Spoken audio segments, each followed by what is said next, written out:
This is our second session of Look at the Book on the topic, what is the good news of Christianity?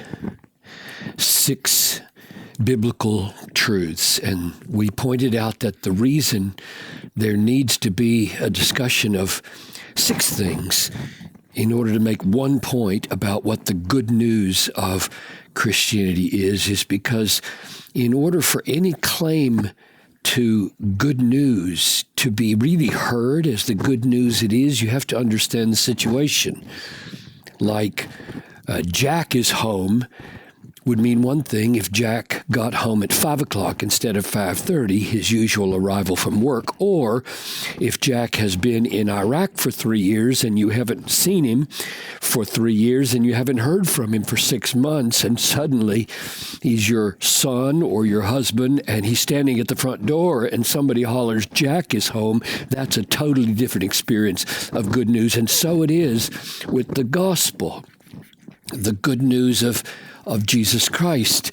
You can't know the nature of the good news until you get these 6 biblical truths. So number 1, last time, was God created the universe and God created us for His glory, which we said meant God created us for His glory, means that His glory be known as the greatest treasure, that His glory be enjoyed as the greatest pleasure, that His glory be shown, go public, since enjoyment and knowing are inside my head and inside my heart, and God doesn't mean to be a merely private being. So His glory is to be shown as the greatest treasure by being enjoyed as the greatest pleasure, along with the attitudes and actions that flow from this supreme pleasure in Him. We all know that what we take most pleasure in and what we find to be the greatest treasure, we indeed act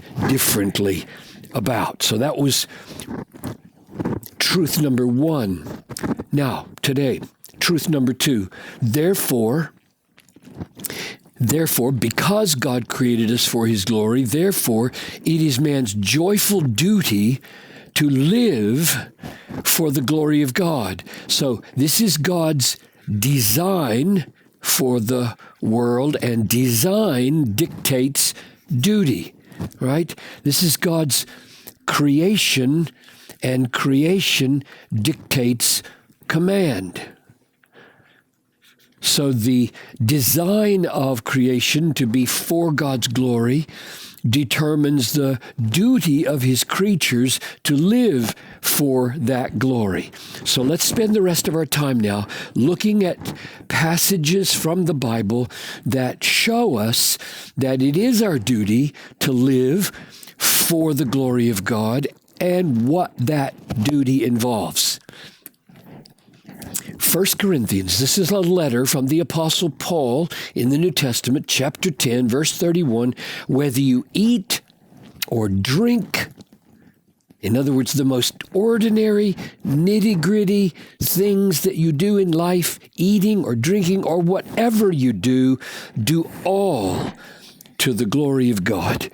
So eat in such a way and drink in such a way as to show that you value the glory of God. You treasure the glory of God. The glory of God is your supreme pleasure and treasure. Eat and drink that way to call attention to the glory of God. So everything you do in life, do it all with a view to making God look great.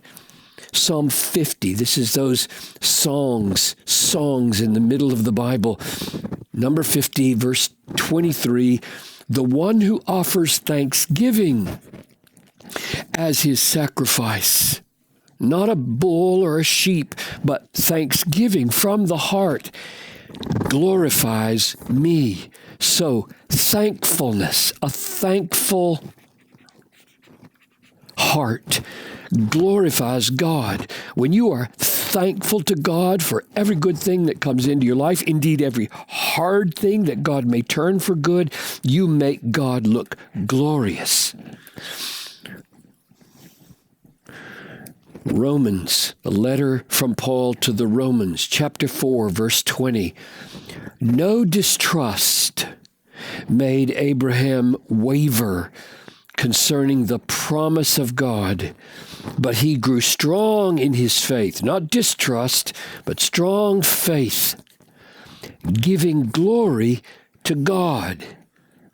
And I think that participle right there, that verb following this, grew strong in his faith, giving glory to God, implies that when you trust somebody, when you have faith in somebody, you make them look trustworthy, gloriously trustworthy.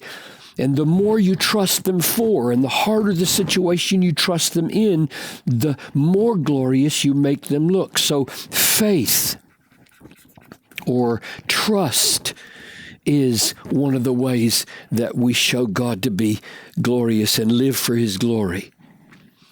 Matthew, the Gospel of Matthew, chapter 5, verse 16. Let your light shine before others so that they may see your good works. In other words, your works of kindness and love towards other people, and give glory to your Father who is in heaven. So these good works should be flowing from our faith in God, our trust. If we trust God to meet our needs and don't have to be selfishly looking out for our own self all the time, then we are freed from greed and fear and released into good works, and thus those good works show the glory of God. They show how trustworthy and good and kind and loving our God is, because we're trusting him to enable us to do good works so that when we do them, he gets the glory rather than us. So works of love that come from faith give glory to God.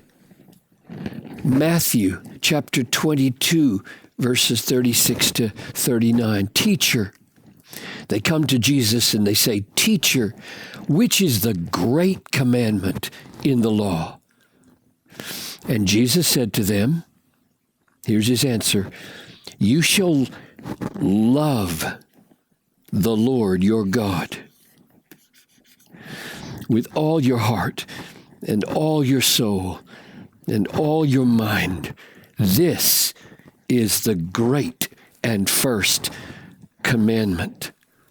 So the great commandment that fulfills our reason for being is that we love God. But in order to connect that with the glory of God, we need to remind ourselves that love here does not mean meet God's needs. That might be what love means when it relates to people. But when it relates to God, he has no needs. Love to God means Psalm 37:4, delight yourself in the Lord. Take pleasure in God. Love God like you love a beautiful day or a wife or health or a big, beautiful pan of pizza. In other words, your pleasure is to be found in the Lord above all things. Or Philippians chapter 4.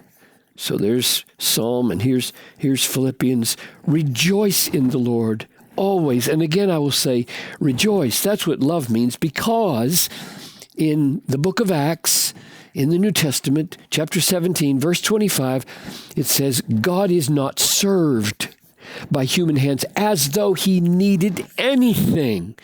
He doesn't, since he himself gives. He doesn't need, he gives to all mankind life and breath and everything.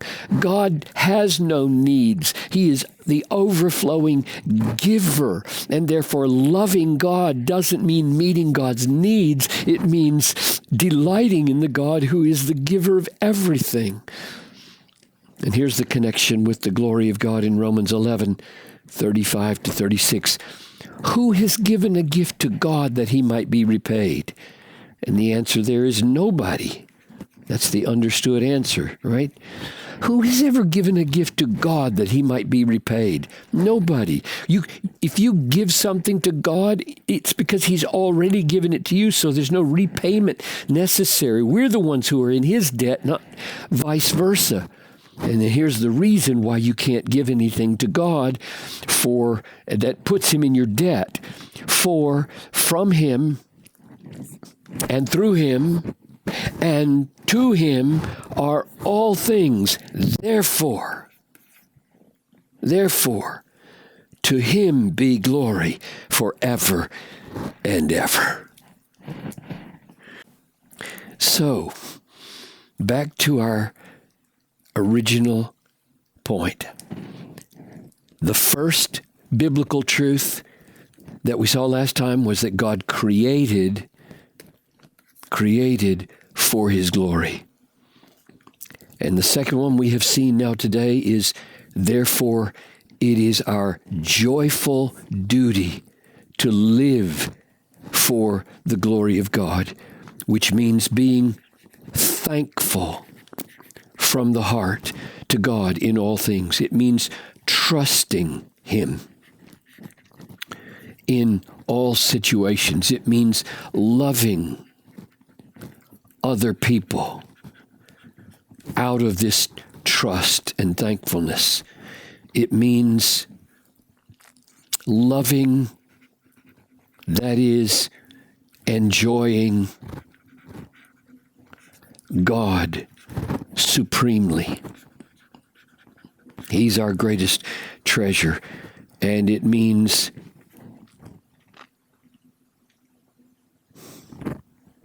showing in all these ways that God is all wise and all caring and all good and all just.